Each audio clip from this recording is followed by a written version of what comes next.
Hey, everybody. It's Wednesday night. It's time for another episode of Indie Comics Relays. I'm your host, Keith Gleason, creator of the Mighty Mascots. With me, always, is my co-host, Johnny C., creator of Surrounded by Death. What's up, buddy? It's Wednesday. You know what that means. We're back at it again. I know. How crazy has this week been, for crazy that I wasn't even able to join in the show enter thing. I'm made it by the skin of my teeth. I know. I even told our guest in the green room, I was like, we'll get started and Johnny's might just pop in at any moment. And then I popped in. The second I hit live, I saw you show up. I was like, yes, I made it. Just literally ran in the house, grabbed my laptop, ran upstairs, and logged right in. Wild. Dude. I did have time. Oh yeah, and hopefully we have a minute. I got this in the mail. Okay, I gotta find out what it is. Okay, I don't even know what it is. Okay, yeah, crack it. Actually, I could show off what I don't have the comic here, but I backed one of Cullen Bunn's Kickstarters. Oh, nice. Yeah, and it's a Reanimator one. Have you seen this Kickstarter? Oh, that's cool. No, I have not seen this. This is the cover of the book, and it came with the book's upstairs, but it came with this cool trading card. And then this was really cool. I thought they had, how Reanimator's linked with the reanimation agent with the syringe and the green liquid. Yeah, they put together. How cool is this? It's an actual pen that you write with, but it's that's cool. Isn't that cool? I was like, I pretty much got it just for this. I do like Cullen Bunn's comics, but I thought this was really way cool. So I was like, I got to get that, Yeah. So that was one of the cool things I got this week. So looking forward to reading it too, actually. So yeah. So what I just opened, I'm really excited about. Okay, hang on. Let me put your Kickstarters. I found this online, and I thought it was such a cool concept. Yeah, what do you got? And the way that it was presented. So, first and foremost, it came with this cool sketch. Oh wow! Okay. And not only that, but there's fingerprints on it. So instead of signing it, that's they used fingerprints, which I thought was cool. But the comic is called Attaboy.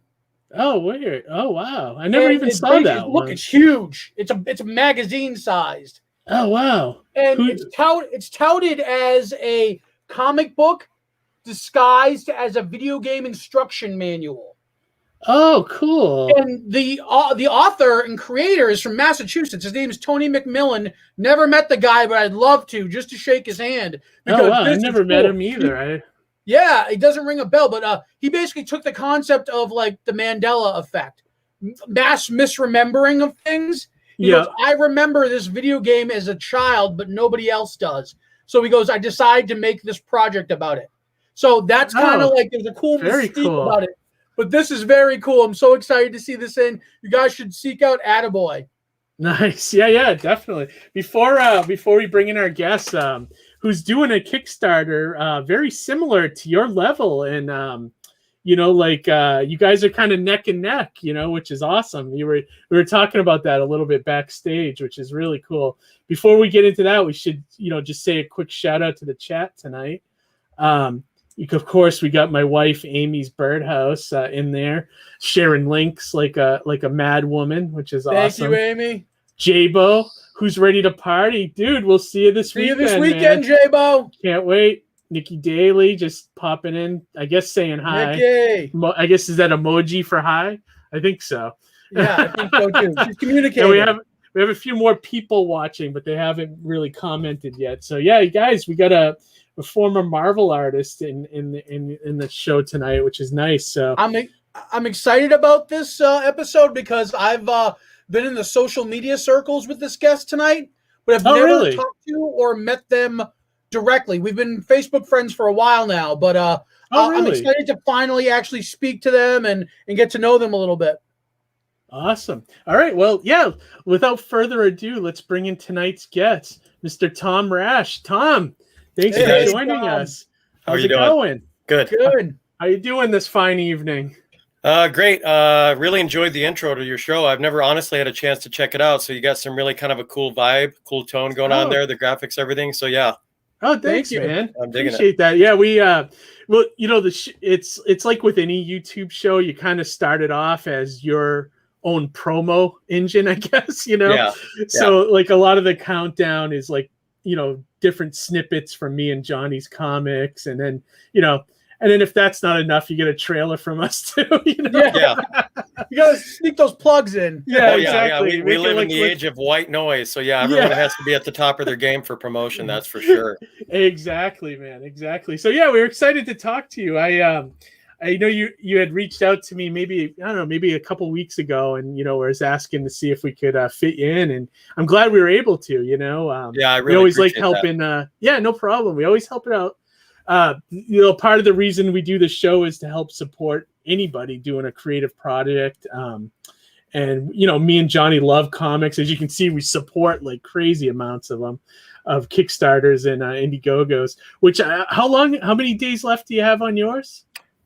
We have 7, so we're down 7 to about days? the last week. Yeah. Okay, cool. I want to try to make sure I back it before it ends. So I'm going to try to get it before either tomorrow or when I get back from the convention, because it looks awesome.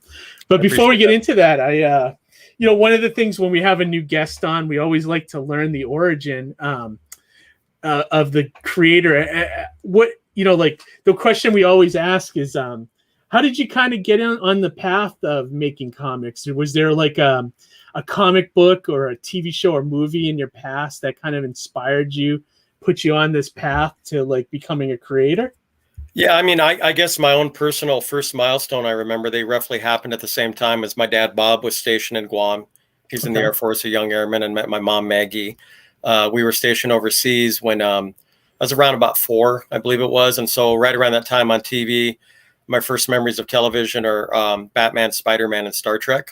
Okay. And I instantly fell in love. And then my mother, who's an amazing artist, I started seeing some of the pictures that she drew when she was in her teens, and that inspired me to pick up a pencil right around that time and just start doodling and trying to copy her drawings. And when we came back to the States about a year or so later, my uncles, who were teenagers at the time, had like a big box of comic books in grandma's attic, and they would let me thumb through those. And so it was kind of an interesting experience, since I was exposed to superheroes via television. To see them, kind of the reverse, see them in the 4-color medium was pretty amazing to me. And there was just a flood of characters I was introduced to instantly. And then a few years after that, Star Wars came out. I was one of the people that got to see Star Wars first run in the theater. And also around that time, there were these cartoons, and some people I think have seen them out there. They were these old 1960s Marvel Comics cartoons that were taken from Jack Kirby art. Yeah, and those are all fantastic. Around that time, between Star Wars premiering, those cartoons, I discovered John Byrne on Iron Fist and then the X-Men. Oh, wow. I knew that my passion was storytelling, and so I kind of wrestled back and forth between either wanting to be a filmmaker, to go to school for film school, or do comics. And most people don't believe it now, but I was an incredibly meek, shy, creative kid, and I sort of felt like I don't have the personality to swim with the sharks in Hollywood, so I decided to pursue comics. And the funny thing is, I'm kind of living this more Hollywood thing now as an adult. And I make the joke, I probably still should have my head examined, but the thing I avoided as a kid is something I currently deal with now, but yeah.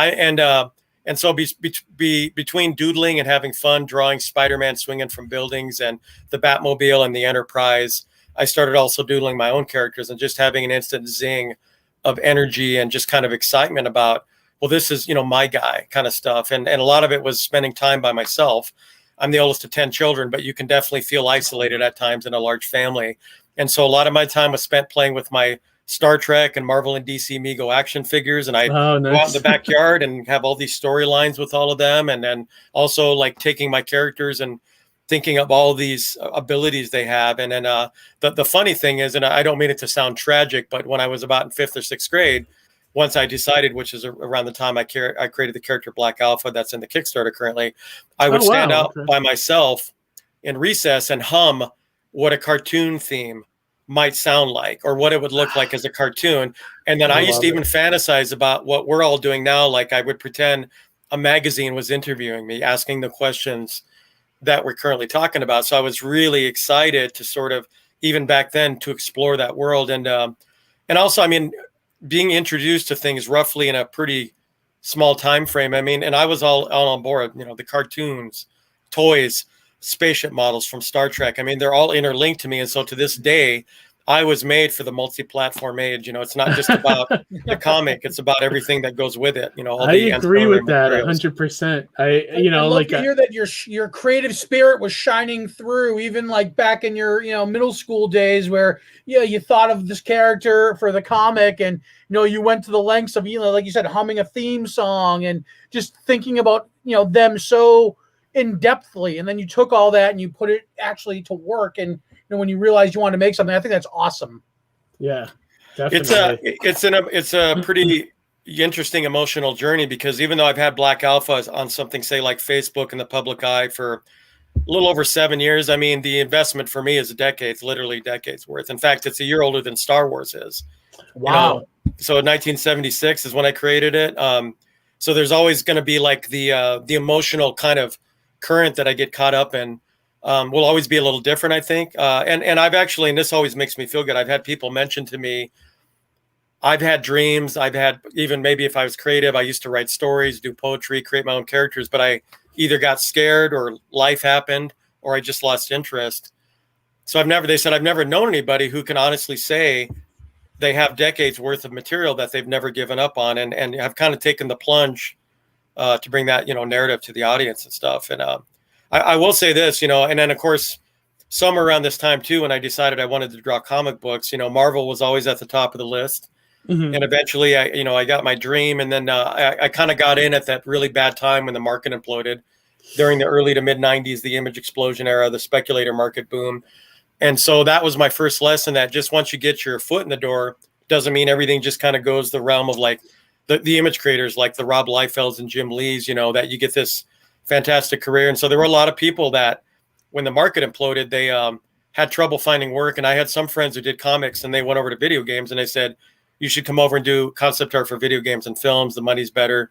It's salary, you have benefits, etc. So I did that for a number of years. But then, when I got really heavily involved in Facebook about a decade ago, I'd have people ask me, well, have you considered going back to try and draw comics? And I was going, because it is such a labor-intensive process. Anyone who knows about comics, it's a lot more in depth than people realize. I'm like, if I'm going to you gotta love it, or else exactly. And I'm like, so if I'm going to do story content again, why not do my story content? So that's been my mission now, probably since then, is to really like, and I'm very much a huge cheerleader proponent of the indie age of comic creators right now. I mean, such an exciting time that people, like ourselves, have a conduit now to make the choice, get the comic done, and however means you do it. And you actually now have a number of ways getting it as a web comic on the internet, posting on your own social media accounts to actually have instant an audience connection. And so I myself to,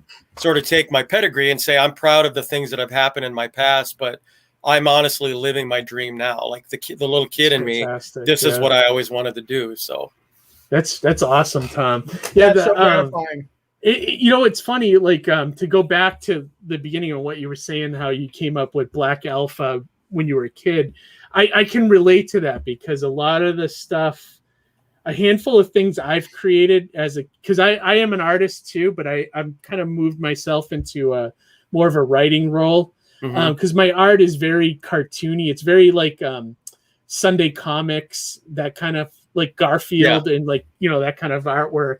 But when I was a kid, I have characters that I've brought back, later in life, that I've created when I was younger. And so I can identify with that a lot. And certain concepts for stories, stuff like that I've brought back. I wonder if it's like, like when you're younger, you have that more of imagination, I think, before life like beats the crap out of you, Yeah. I mean, I think anyone can say that's our own little hero's journey. Anyone that's familiar with the hero's journey monomyth concept is that, stories we become attached to, like a Star Wars or anything, King Arthur, the legends, the myths, they reflect us, culturally. And we all, as we get older and we sort of at times resist the call to adventure and then sort of get swept up in the call to adventure, we have our own dragons and monsters to slay. And I think that if you're not careful, life will sort of squeeze that out of you. And my mom, like I said, being my original inspiration, she still has a very vivid imagination even now, but she became the mother of 10 kids. So obviously her time management had to shift, and she gave up drawing for the most part. And so I always thank her for passing that along to me, but I've decided that I wanted to do what I could. And I'm actually a new dad now. I have a young daughter that just turned 3. Congrats. So thank you. There's a bit of a time management adjustment to how to do that. And I will have to credit her mom, Trish, for doing the lion's share of the nurturing and the raising and stuff, because I work a full-time job, and then I spend time with my daughter, and she's been pretty understanding most of the time about, what I'm attempting to do now. But I will say this before I forget, just to, throw these in, because I can go off on tangents and don't want to distract you guys or myself. No. We like tangents over the plunge with Kickstarter was something I had considered for years, but I was very sheepish and nervous, because there used to be, I don't know if you guys heard this, but say almost a decade ago when Kickstarter was becoming a thing, if your project didn't land, some people considered that a stigma, that it had no value with an audience. There was no potential. And I've seen that change. And of course, I've seen a number of notable comic creators that have worked for the big two of Marvel and DC now have actually learned to turn that in almost a second act for themselves. Ron Randall and Trekker, and Brian Polito's The Poster Child with Lady Death, where they've actually learned to take Kickstarter and make it a very viable way to turn it into a business for IP. And so I've embraced that. And also in the last several years, Black Alpha was optioned 3 different times for TV and movie development. And I got distracted by that. I had a few opportunities when I first got it out of the gate in the public eye. Like I had merchandise prototypes on The Big Bang Theory, numerous episodes of that. It was published in USA Today. I had an article that was about Black Alpha. And so all these things kind of came together at the same time. And I sort of took it for granted that it was just going to take off, and the comic book was started around that time, but it sort of got neglected, and some real life stuff got in the way for me. And I had a very patient audience that have been hanging in there now for several years, because, issue 1 was done some time ago, and I started issue 2, but I wasn't able to move any farther along on it in the last probably 3 to 5 years. And people kept saying Kickstarter, Kickstarter, Kickstarter. And I still was really sheepish about getting my toe in the pond. Yeah. And I hooked up with these guys a year ago called WTF Comics, and they partnered up with me, and they formed a strategy, and they actually built the crowdfunder that's currently running. Wow. And so I'm very grateful to them. Because great. I sort of had a hard time releasing some of it. I couldn't do it all by myself. And I mean, and that's the honest truth of the matter, because like we said, the number of components to create a comic book, unless you have all the time in the world as an independent solo creator where it's a one-man show, it's very difficult to get content produced on a timely manner. So with all that being said, and I don't mention this anymore on Facebook because it can be pretty deflating, but I still talk to Hollywood about my IPs. I mean, I just mentioned that I was on the news a couple of days ago. I've had 7 of my characters in the public eye that have all had interest from Hollywood producers. Wow. A second one I created when I was 16. I'm in development with a former WCW wrestler who's been on The Walking Dead and Chicago PD, and we're trying to build a movie around him. And that was a character I created at 16 years old, kind of a black Indiana Jones steampunk historian. But everything since then has held interest. But I've been so swept up in kind of, I guess, being seduced by the dark side of Hollywood that I pretty much was allowing that to kind of be in the forefront and thinking, well, I'm waiting for the cartoon to happen. And once I get the deal, then we'll get the comic rolling. And I've decided to finally now not put wait for the cart after the horse and say, you know, let's get a comic out there, because it's still such a fantastic medium and you still can get content out to an audience. And so, you know, I was telling Johnny, like you said earlier on, you and I have known each other in the social media sense for a number of years. We've never really had like a interaction until tonight, but I watched what you've been doing too, and you've also had your first Kickstarter. And I don't know if you feel this way. I wasn't very open about it, but there's still a slight bit of nervousness, like especially when it's your first crowdfunder. I've seen some that deserve to get funded and they only got $500 and they were only asking for $1,500. So I was grateful that we had an instantaneous, our goal was funded, and we're almost now at 200%, and we have about a week left. And you know, I'm hoping to utilize that goodwill moving forward, because I've been reading up on community and Kickstarter and your audience, and you know, there's a number of ways to kind of keep building that momentum to keep them involved in anything you're doing. And you know, and I will say one final thing about Black Alpha. You know how I mentioned the influences. You know, the quick pitch for it, for anyone that doesn't know, is what if you took the Batman story, you sprinkled in some Iron Man tech, and you dropped it off in the middle of Star Wars. So obviously, since I've loved Batman and Spider-Man and Star Trek, I was immediately hooked into science fiction and the superhero myth, and then a little bit of Spider-Man. The Iron Man tech comes into form. He's got this augmenting suit. The Batman story is the classic myth of superhero. He's orphaned, his family's taken, and then he kind of is driven. But even the Peter Parker aspect is he's not a billionaire like Tony Stark or Bruce Wayne. He's kind of from a rough end of the tracks, a star system that's pretty much like poor, kind of like a third world country. And he ends up coming across a suit and a ship belonging to a fallen guardsman. And so he uses these not to become a superhero, because he wanted to be one of these guardsmen since he was 5, kind of like me with my goals. And he ends up initially using them for immature, selfish reasons, kind of like Peter Parker with the whole Uncle Ben thing. And that's so when we get introduced to him in our story, it's going to be more of an anti-hero to hero arc, and he's around 18 or 20. So I want it to be a real character piece underneath all the bombastic, epic qualities of superhero space opera, and tell a really human story, I guess, underneath it all. Yeah, I mean, that's still what works, I think, with you know, that what makes a comic successful is if you can have all this bombastic, over the top action, but if you ground it in some kind of like character, you know, I think that really helps people connect to it, you know. So yeah, that's awesome, Tom. I will definitely show the Kickstarter soon. I want to definitely watch the video and everything, show it to everybody in the audience. To go back, I'm always curious of like somebody that's worked in the industry with Marvel.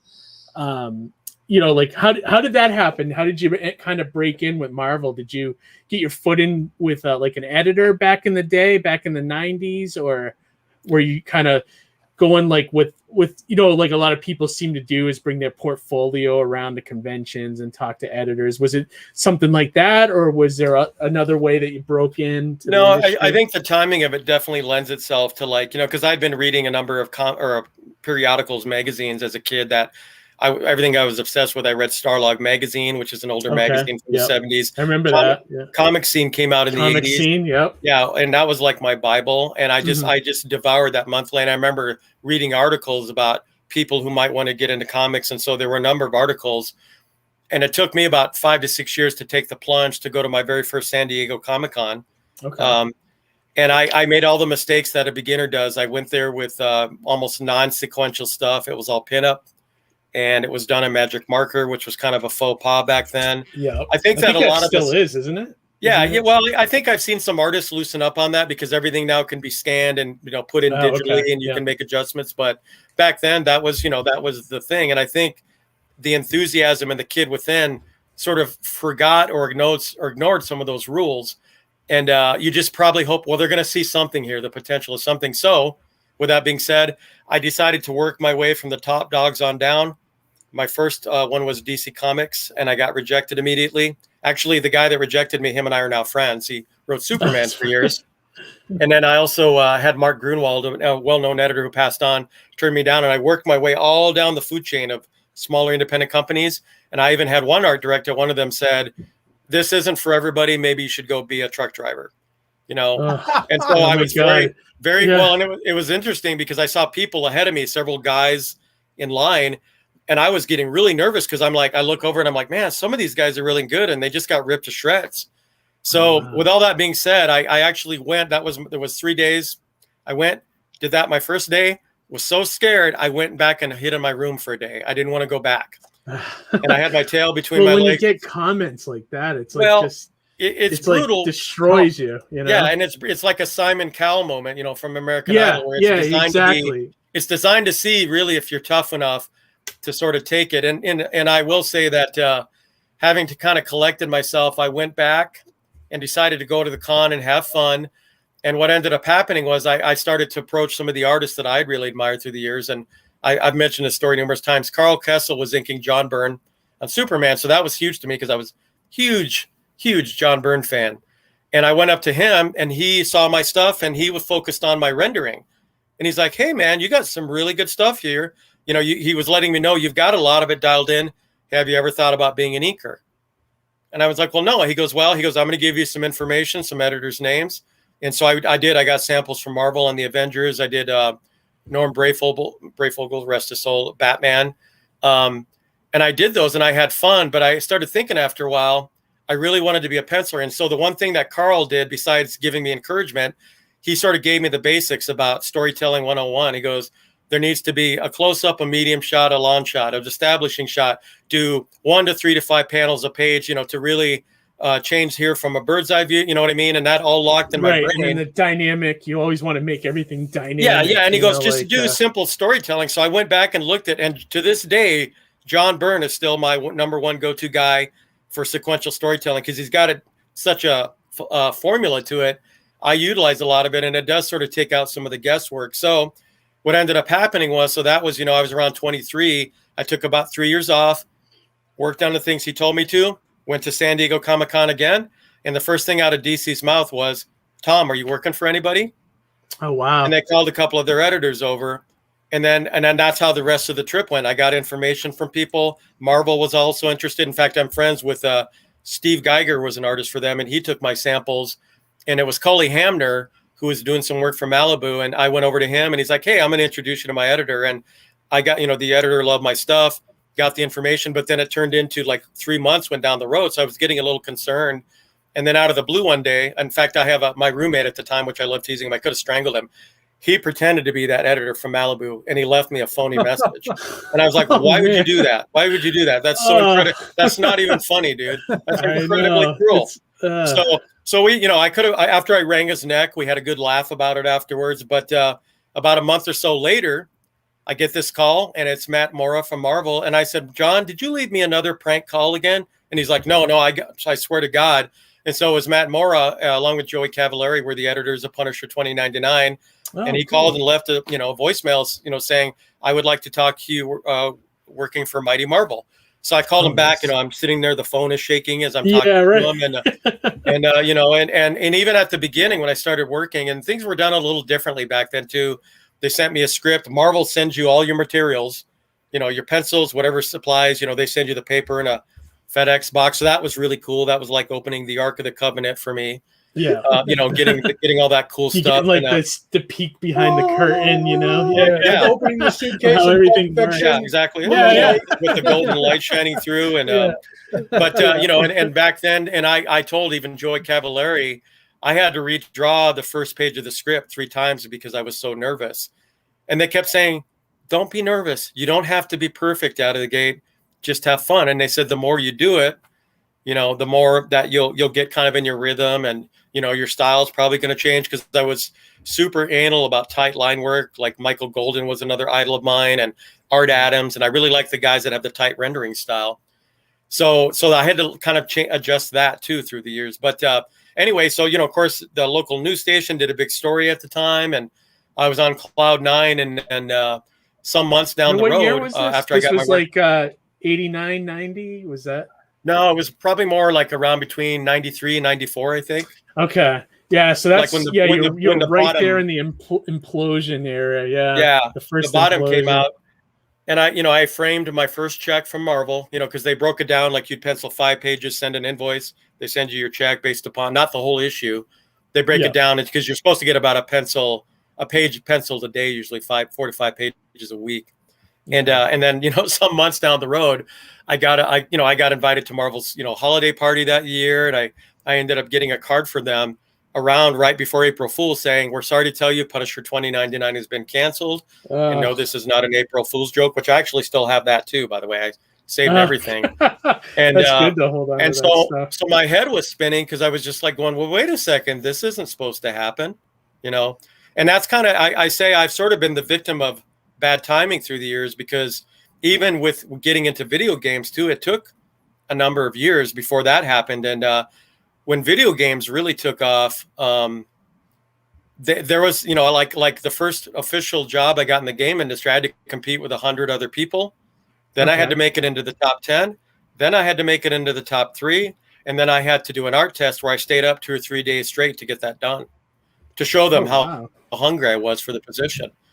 And no kidding. So I've had to prove that sounds like it's even go ahead. I'm sorry, I didn't mean to stop on you there. No, it's fine. But I was gonna say, is it like, was that as cutthroat as getting into comics, you think? Or I have learned that it doesn't matter if you want to get in, like if you're a band trying to make it with your music, if you want to be an actor, be a filmmaker, comics, video games, they're all the same. I mean, it is very, very competitive to get your foot in the door. Gotcha. They look for that hustle, just like you basically going to San Diego, putting yourself out there, going back, taking what you learned, sharpening your blades proverbially, as you would say, and then going back and slaying, you know what I mean? It's you, they saw the hustle in you, and they believed in you, That's awesome. Well, I know Todd McFarlane brings up this analogy more than once, like be prepared. Like if you're going to get into comics, the editor has a number of bullets and you're going to get shot this many times because they're there to tell you no.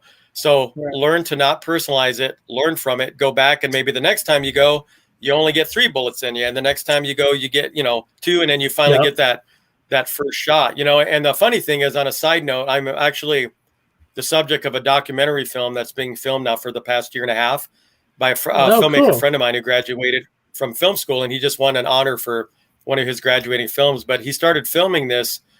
It's about my story about being a new dad, how many years I've been at this, and learning to keep my head in the game, because I'm older. I mean, I don't mind telling people how old I am. I'm considerably older than a lot of people in the market. Well, yeah, I probably still got you beat, I'll bet. Maybe close. I was born in 71. Well, okay, so you're a little closer than I thought, but I mean, I have 4.5 years, and I'll be 60 years old. Okay. Oh, wow. And I have such a young daughter. Well, I hear that a lot, so that makes me feel good, and my daughter keeps me young. But so that's what it's about, is my personal journey to consider, at any age, follow your dreams and not let life beat you down, and also a legacy I want to leave for my daughter, not just about these characters that I've created, but to also leave the message for her to you need to expect the best, but sometimes you also have to work for it. Yeah, and one of the things I wanted to highlight, to go back to when you were meeting with those editors, and one thing I think people should learn if you're going to be in this industry is you have to find that balance between your creative vision, but also be able to take feedback. So, and that's what you did. They told you the first time when you went to San Diego that this is what you need to work on. Boom, boom, boom.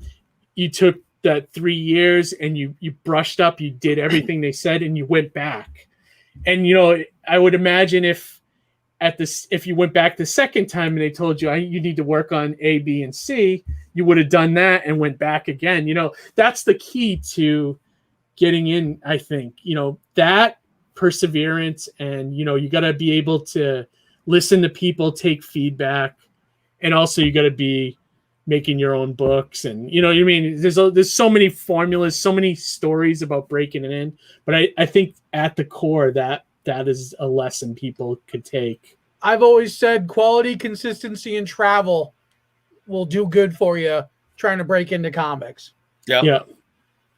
And now I'm seeing, like, with the indie guys, and I mean, you guys both have a Kickstarter, which you're doing amazing on. I think, you know, indie is the way, you know, going forward. I mean, everybody, you know, Marvel and DC seem to be falling apart nowadays. And like, you know, I'm just seeing more and more indie, you know, taking a step forward, basically, you know.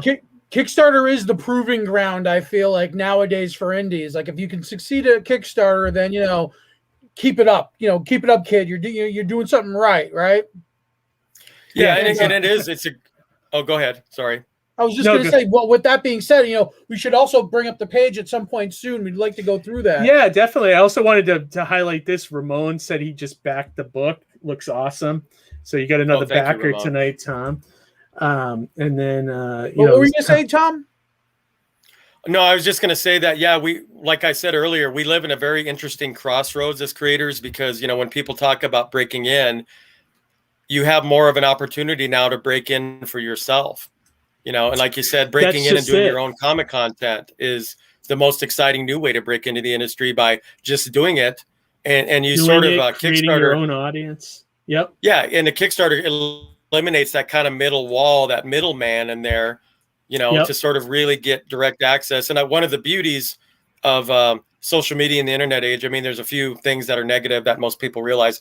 I love the fact that I get to meet fine folks like yourself. You know, we get to all join this big collective, you know, talk. Oh, we lost him. Oh no. He dipped I'm sure he'll bounce right back in, but in the meantime, we should bring up the page. Yeah. And you know, just to kind of piggyback off of what he was saying, it's like, it's really true. Like, there is a community here in comics, no matter what the level is. I mean, you know, there's times where I was in the bar in San Diego and I was, you know, a table over from Billy Tucci, and I got a, you know, hey, how you doing? We don't really know each other. We see each other in passing, but there's a mutual respect there, you know?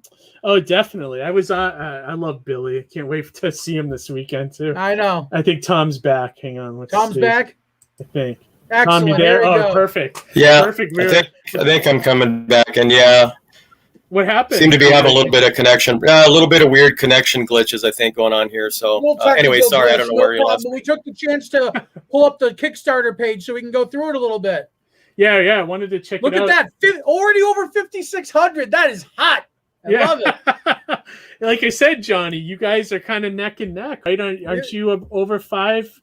You're over 5 now, right? Yeah, I'm like 550 something. Awesome.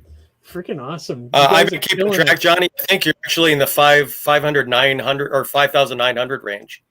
Oh, am I? Oh man. Yeah. Look at Johnny. Johnny doesn't even know he's too hot.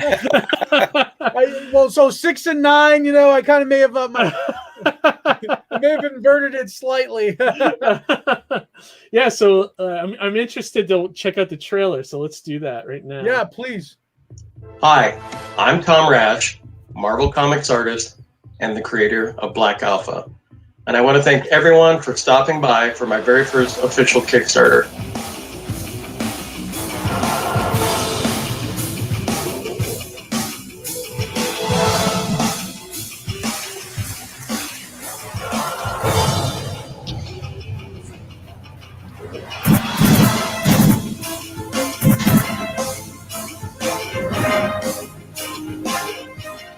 Black Alpha is my love letter to science fiction and superheroes, and it's been around since I was 11 years old.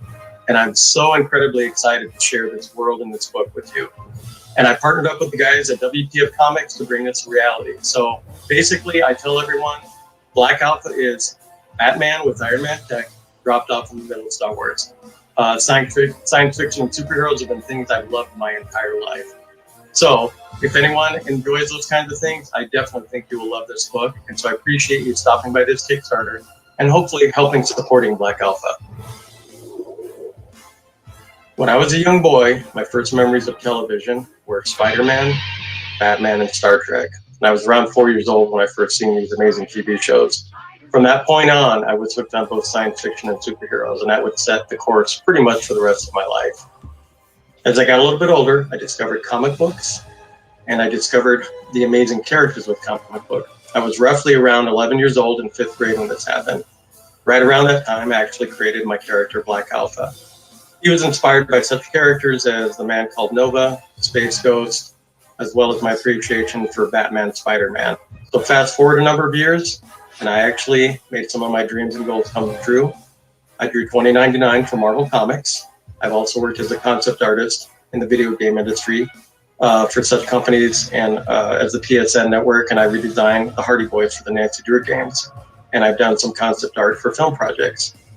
But my main passion, after accomplishing some of these goals, was circling back around to my original character, Black Alpha. So within that time, the character was actually published in USA Today, and I've had some merchandise seen on numerous episodes of the hit CBS show, The Big Bang Theory. Our whole universe was in a hot, dense state that nearly 14 billion years ago expansion started. Wait. What brings me here today is obviously this is my very first official Kickstarter for Black Alpha, which I'm very excited about. I've partnered with the fine folks at WTF Comics to bring this Kickstarter to life. And Black Alpha, like I said, has been a part of my life since 11 years old, so he's been with me for quite a while. And with the magic of Kickstarter and with the partnership with the guys at WTF Comics, I feel like we have a great chance of making this reality by finally finishing up the comic book miniseries. Issue 1 has been done for some time. We're hoping to basically fund issue 2. If we do end up having some higher rewards within the tiers, we're looking at the stretch goals with the possibility of funding issues 3 and 4. But obviously, one thing at a time.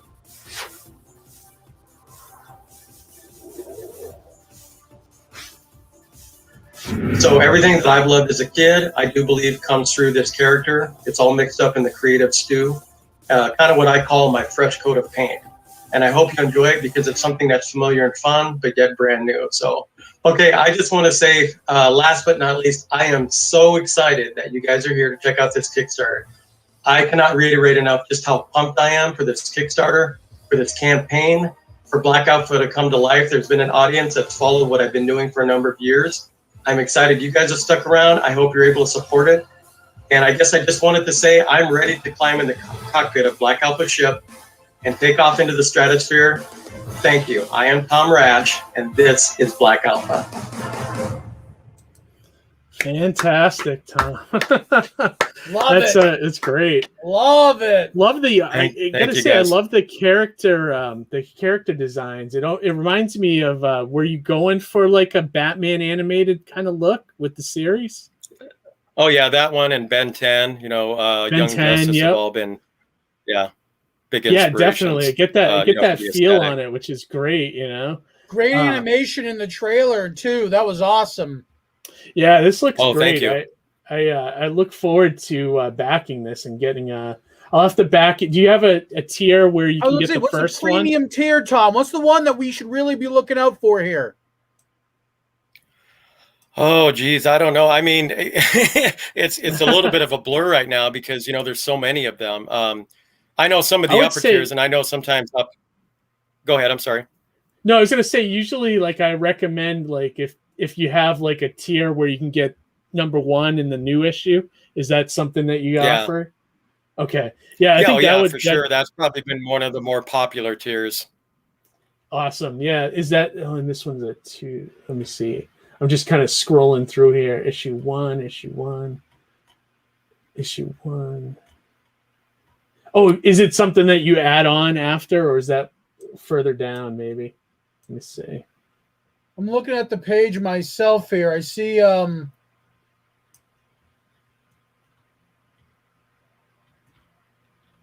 get your copy of issue 1 and qualify for stretch goals. Yeah, so 13, I believe, gets you issue 1. Okay. The digital copy and the A cover. Okay. And then the new one, is that going to be a separate in there too? Okay. And then are you doing I'm sorry, what's that? Are you doing issue 2 on this one as well, on this campaign?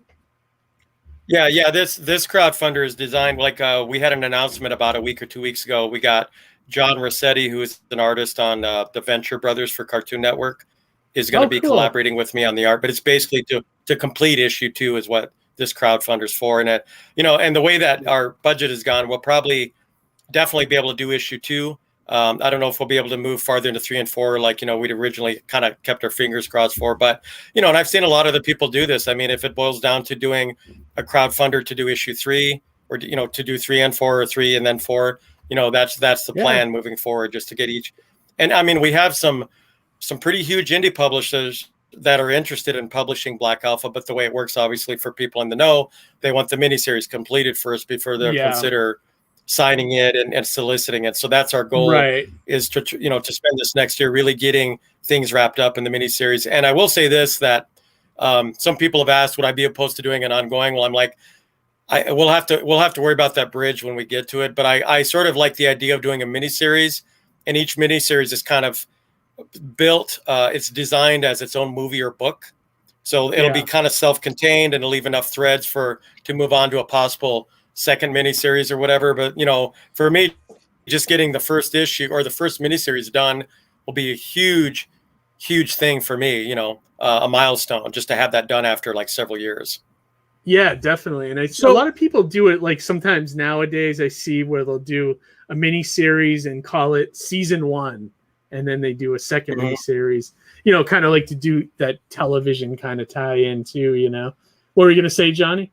I was just going to say, and I'm so sorry to deviate from the conversation here, but Keith knows I'm a very big Punisher fan. And I have to call to attention a tier here that I wish I could back. I got to see if my finances will allow it. But, oh my God! Listen to this, everybody. It's the Get Punished tier. Okay, hang on. $350. Okay. Not only are you a Black Alpha fan, but you're also a Tom Rasch fan, and you love the Punisher. Tom worked on Punisher 2099 in the 90s, and they have 3 exclusive packages for Black Alpha fan looking for something with some extra punishment. You get a Punisher 2099 pop figure autographed. Okay. Punisher 2099 1 through 3 autographed. And a Black Alpha print autographed all by Tom. Plus you get issue 1 with all the variants and all that other fun stuff. Bookmark, t-shirt, poster print, sticker. That's the button. That's a premium tier. I got to see if I can back that one. That's a nice one. That one's nice. I like that. That's awesome. Johnny, I appreciate your kindness. Johnny. By all means, thank you for having something that awesome on there. Yeah, Johnny's definitely. I know he's a huge Punisher guy. Love Punisher. Actually, always got the T-shirt. Always, Well, I have tattoos of Frank. That's right. I forgot about that. But 2099 was my second favorite iteration of it, behind Garth Ennis's version. So when Garth Ennis and then when 2099. So yeah. That's great. That's a tier I'm going to see if I can try to back before this is over. One thing I'm hoping to do when things slow down. Oh, sorry. Go ahead. No, go ahead. Go ahead, Tom. Oh, I was going to say one thing I'm hoping to do when things slow down a little bit, because, my style has kind of changed a little bit through the years doing comics and then, segueing into like games and film projects. I thought it would be fun to compare how I drew Jake Gallo's Punisher 2099 back then and how I would draw him now, just to see that would how actually different it kind of might look from each other. That would be neat. I love that name too, Jake Gallows. What a great superhero name. Oh yeah, very 90s. Very. Oh yeah, I mean it's all right there.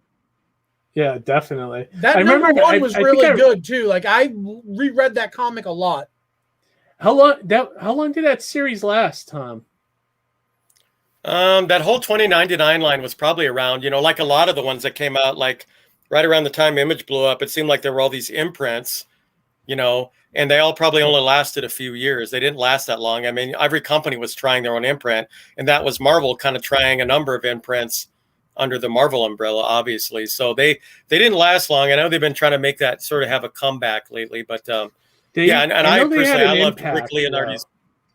Oh yeah, for sure. And I was a big fan of Rick Leonardi's Spider-Man 2099. I love that, the design of that character and his style. It's funny. Book. He's back doing crowdfunding too. Did you see that? He's doing that's I've seen a ton of these guys that are like. Oh, go ahead. No, go ahead. I'm sorry, Tom. No, I said I've seen a ton of these guys. Like I mentioned, Carl Kessel and Ron Randall. That a lot of comic artists that are around from the 80s on have really found, like I said, another kind of lease on life for their creative endeavors, especially doing their own creator-owned work, which is a blast. I was noticing one of the images you have up here. I know that one of the questions I've gotten is why I went with an animated style for Black Alpha. And actually, if you can tell when you check out some of the tier rewards. I did do a variant cover that's more traditional comic book style. It's supposed to be kind of a Travis Charest meets Lionel Yu, a couple other people version, to sort of show what it would look like if it was traditionally rendered in a comic book style. But the reason I did do the animated route was at the time it was supposed to I thought it would go by quicker, honestly, to do sequential art. And I always had an eye towards trying to get like a movie or TV deal. And I'm like, well, this is how it will look as an animated series, and also how it translates to toy stuff. Because I've had quite a few of toys made out of this too, with action figures and the like. Very cool. I like it. And I partnered up with this new kind of a Garage Kit style model. And some people, if they said, if you had like if the cartoon ever became a thing, what style, I would love to honestly have like a Pixar or Overwatch. And in fact, I have a number of friends that work on that game, kind of that 3D. But if it was going to be 2D, I would definitely kind of still continue sort of the Ben 10 sort of aesthetic or whatever. But the other thing I was going to mention real quick too, before I forget, is I partnered up with these guys that have a small kind of model kit operation they're getting off the ground, and I'm working with them. They're actually going to do a model kit of Black Alpha ship. So I'm really excited about that too. So this year I've got the documentary, got the Kickstarter, and I got a model kit. So that's very much given me inspiration to keep my head, above water and moving forward. Because when you get certain rejections through the years, this is the unglamorous part. A lot of creators don't want to share, and it's fine if they don't want to, but I'm a little more, I guess, transparent, saying that there's a lot of disappointments to go along with what we perceive as the big wins in the public eye. Yeah. And that's why, like I said, the documentary's about, there's been a number of times, trust me, I've wanted to say, well, maybe this ain't going to work. It's time to pack it in. But, here I am still, I can't do it. It's just not who I'm about. Yep. I mean, comics is in you. It's either a part of your being or it's not, it's what separates, people, like people that are really, did I lose you? You guys really there? Love it. Huh? What's that? Can you hear us? We may have just had a glitch in the connection. That's all. But, like postscript, I was just going to say, comics is like you said, it's within you. And, you stop when you can't. Oh, I was just agreeing. You physically I can hear you. Can you hear us now? Okay. Tom, you there? Uh-oh. Yeah. You had a little bit of a glitch or something. Yeah. Okay. I think it sounds like a delay of some sort. Something. But that's okay. I got to say, I love can you guys hear me? Kirby homage. Yeah. Can you hear us, Tom? Tom, it's like we're a little bit of a delay. Yeah. We're a little bit of. Can you hear us? Oh, he's frozen. Yeah, I can still hear you. Yeah. It's a little bit of a delay, but that's okay. A little bit of a delay. Okay, we can work through it. I gotta say, I love the Jack Kirby cover. That was like probably my favorite out of all of those. That's great. Yeah. Perfect pose. Perfect Kirby pose. I also love this John Byrne homage lunchbox. Fantastic. Yeah, this looks great. This looks great, man. I definitely will be backing this before it ends. Yeah, love John Byrne. Yeah, the Star Wars Struzen style poster. Love that. Yeah, definitely. Yeah, this is great. This is great campaign, man. I think you did well for this is your first one, you said, right? Yeah. Okay. It's a big time delay. I love, even the big killing it. There. This is awesome. I even like that you have the like the alphabet with the translation pattern there at the end of the campaign. Yeah, I think that's great. Really cool. That's good world building stuff. Very world building. Love that. Look at my wife. Oh yeah, I love to nerd out about that stuff. That was very cool. Awesome. And Johnny, while we're on Kickstarter, we should probably take a look at yours real quick. Oh, sure. Look at this. Look here, 5943, man. 2 weeks to go. So kind of at the halfway point. So this is the big lull right here. I'm probably going to stall on this one for a little bit. What kind of helped push me to this point was the SDCC exclusive cover I did. So I had the virtual booth for San Diego pushing, and then I had the Kickstarter audience, and then I did a targeted ad on Facebook for the San Diego community, and that helped push that quite a bit. I think I sold 14 of the San Diego covers. Oh wow! The campaign, you, yeah. Although now, one thing I am noticing, and again, this is my first time too, so one thing I am noticing is adjustments. A lot of people are dropping pledges, decreasing things, but like getting that. different, but either decreasing or getting dropping or tiers. decreasing. Yeah, so I'm seeing a few of those. Yeah, that happens with any campaign. Yeah, it's one of those things. But you're doing well, man. I think like something. Did it say it was over 150% or something over goal? Yeah, I'm like 150. I'm just under 150, I think, maybe. Nice. Yeah, dude. Yeah. Let me see if Tom's back with us here. Yeah, let's see if we can get Tom back in here. Oh, there he is. Can you hear us, Tom? Yeah, I could actually hear you guys the whole time. I just okay. Yeah, it was like we had a little bit of a delay. Sorry about that, Tom.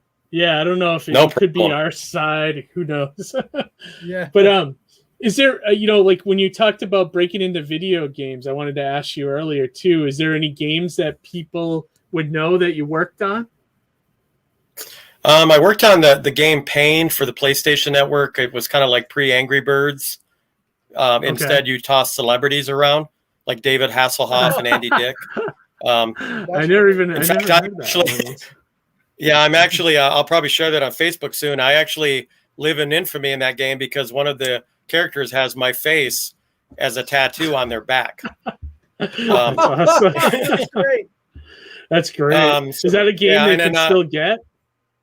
I'd have to. I'm not sure. I mean, I would tell people it is a fun game. I mean, it utilizes the same sort of physics as Angry Birds. You're just tossing characters around like rag dolls, and then everything collapses in. And then, like I said, I redesigned the Hardy Boys for the Nancy Drew games you could buy at Walmart a number of years ago. I worked on those Nancy Drew games, and then everything else that I've done has been more along the lines of like World of Warcraft and Torchlight. Okay. Yep. In fact, I worked for Gazillion Entertainment when I was living out in San Francisco, and the irony of it was they had a Marvel Heroes MMO. They didn't have me on that game. They had me on the fantasy one, doing the concept art for that one instead of the comic book one. So that was kind of interesting. Huh. Is there a lot of, you said there's a lot of creators that are working in the video game industry too, that left in the 90s. Is there names that we would know? Well, Joe Madureira would be one of the biggest ones. Oh, yeah, that was a huge one. Yeah, I mean, and he's going back to Battle Chasers. I wanted to say Darksiders because, that game is very similar to Battle Chasers, but I know.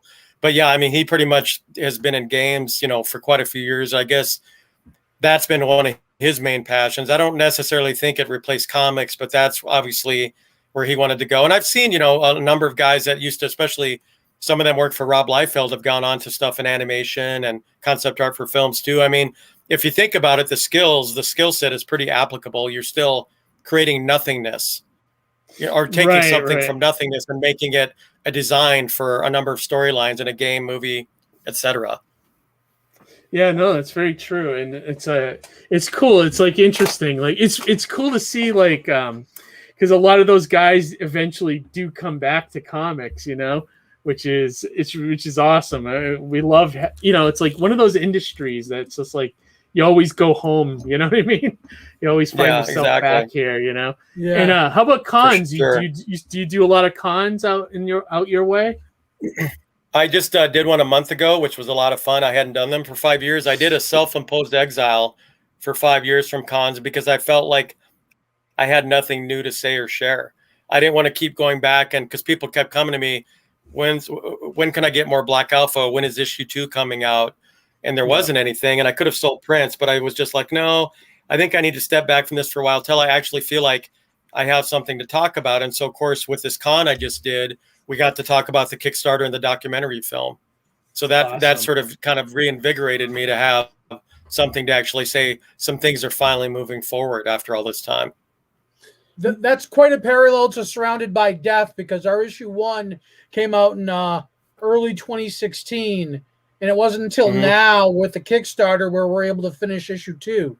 And that was just juggling projects, life, things like that. I mean, you said it the best. When you were describing that process, it was like you're kind of speaking my history back to me. You know what I mean? Oh, yeah. We have a tandem parallel currently going on for sure. Yeah. Yeah, definitely. Maybe you guys can team up and before the Kickstarter's end and try to like boost each other up. In our updates or something. Yeah. Yeah, definitely.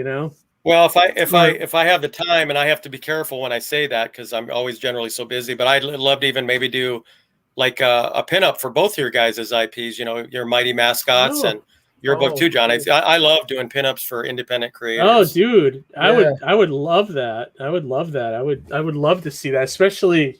Yeah, hit me up. I would love to. We'll do a Black Alpha Surrounded by Death crossover or something. Yeah, I might even, if you want, I could maybe talk to you about using it as a cover or something on when I do my next campaign next summer. Like as a variant or something. Sure. That would be cool. Sure, that'd be a lot of fun. Awesome. So you mentioned Steve Geiger earlier. Actually, he owes me a cover for Sartana, my other comic I do. It's a spaghetti western.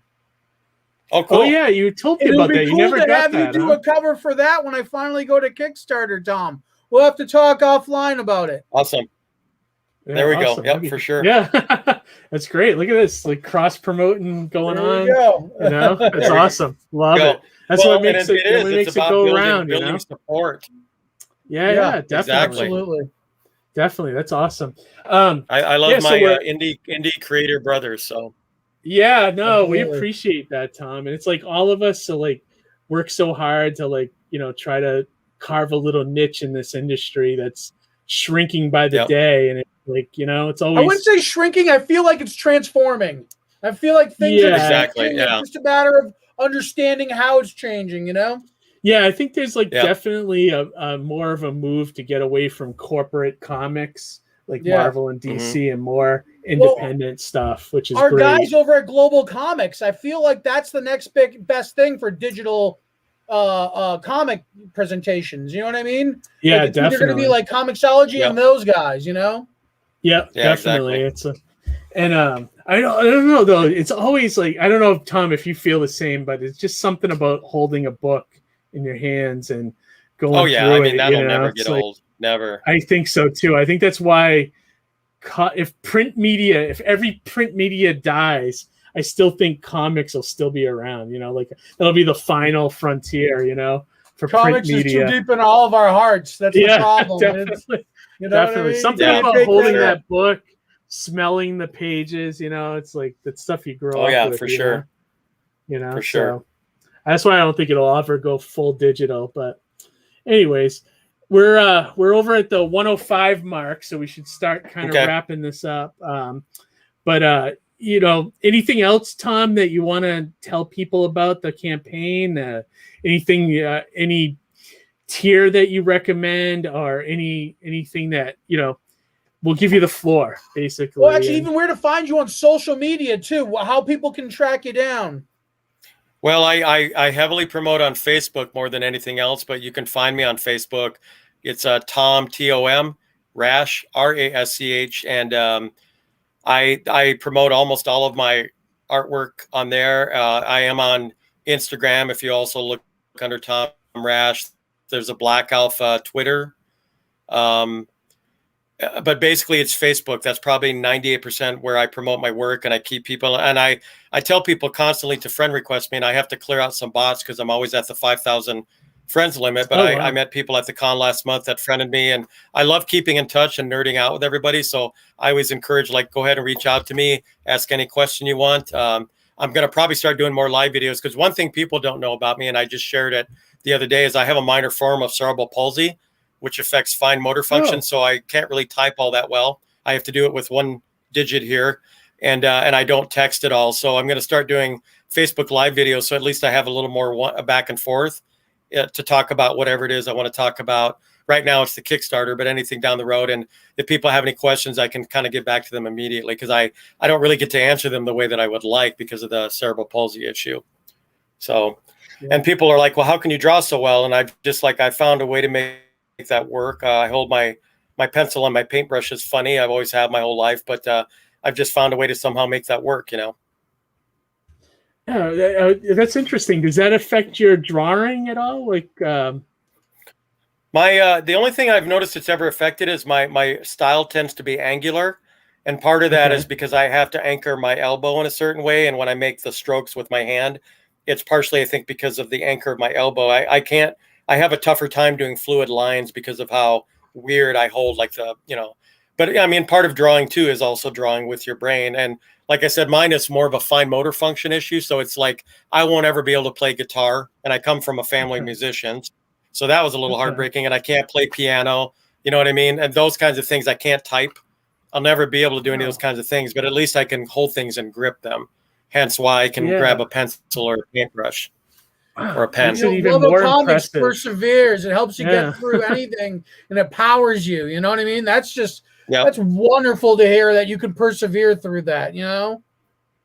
Yeah, dude, that's awesome. Yep. Yeah. So back Black Alpha, everybody. This project looks great. Check that campaign out. There's 7 days left. He hit the goal, but we could always use more money to help make the next issues. Goals. Yeah, unlock some of the stretch goals. Start looking, helping Tom look towards the next issue. And how long is the miniseries envisioned for? 6 issues? 4.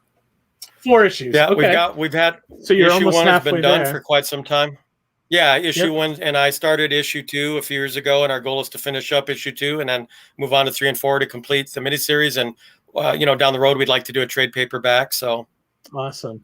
Cool. Yeah, that's all stuff you can do with Kickstarter, which is awesome. Like sure. Even with me, my last campaign, for the Indiegogo, I did I funded the issues 4, 5, and 6 at the same time. So it's definitely possible, to do all this stuff and to do it with crowdfunding as your backbone now.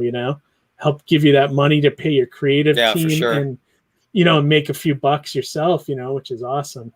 So definitely. Thanks, Tom. Thanks for doing the show. I loved getting to know you a little bit. And I think this is a campaign that everybody should check out. Johnny, how about you, buddy? What do you got? Well, so definitely check out Surrounded by Death on Kickstarter while it's still running. Definitely check out Black Alpha on Kickstarter, running now. 7 days left. Thank you so much, Tom, for coming on. It was great to finally kind of talk to you a little bit in person, even though we've been in our social media circles forever. And I wish you the best of luck with the campaign. Hopefully we'll cross paths at a convention or maybe San Diego somewhere down the line. Oh yeah, I'd love that. And Keith, also thank you for meeting you. And I'm sort of like meeting and re-meeting Johnny, but thank you for meeting you for the first time. And once again, I really appreciate you guys kind of like, shoehorning me in your schedule. So that means a lot to me. Yes, Tom, no, not absolutely. a problem. We want to feature you for sure. This is what we do. We love to help out, and like you said, it's that reciprocation, that indie support, it's like, go to any artist alley at a convention, you'll see this all day long, which is great, which is what I love about the indie community. Speaking of the Artist Alley, Johnny, where are we going to be this weekend? Terrificon, Uncasville, Connecticut, Mohegan Sun. Yeah, definitely. I'm looking forward. $30 for a lobster roll for dinner. There you go. You got to pay through the nose at a casino, Yeah, well, it's expensive there, but it's a lot of fun. I think it's going to be shaping up to be a really big show. We're expecting a lot of people. I'm in booth 108. Swing on by, get a cup of coffee, pick up Surrounded by Death. Pick up a bag of coffee. Just come say hi. Yeah, and I believe I'm in the Artist Alley section somewhere, H15 or 16 or something like that. I'm on one of the end caps. Giant Mighty Mascots poster. Yeah, just look for Giant Mighty Mascots. So we'll see you guys there. Also, exciting news, Johnny. I finished fulfilling the campaign last Saturday. It's all done? It's all done. I put the last package in the mail on Saturday. So yeah. That's what my August is going to look like. Yes. Exactly. That's your future, man. That's awesome. So yeah, so check that out. And then the new issues 4, 5, and 6 will be coming to alternate access very soon, like in the next few months. So Cool. they'll be there, and I'm gonna start pre-prepping and working on scripts for 7, 8, 9. So I Nice. can launch the Kickstarter, or actually the Indiegogo next summer. So Cool. awesome. Looking All to the right, with future. that, we're going to end this week's show. I believe we're back again next week live. And then after that, I think we go back to our bi-weekly schedule. You After say that every week, Keith. I know.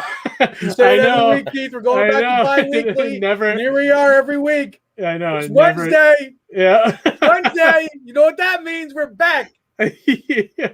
Johnny's right. Even though we try to get back to that schedule, it never works. So We never will. people love us too much, I guess. You know. So We love Yeah, people. there you go, That's the guys. thing. yes. All right. So Tom, we'll talk to you in a few minutes in backstage, and for everybody else, have a great night. And we'll see you next week, or possibly see some of you guys at This Terrificon. weekend. So if you guys are at Terrificon, come find us. We'd love to meet you. All right, guys. Have a good Cool. one. Thank you, guys. See you next week. Thanks, everybody. Tom.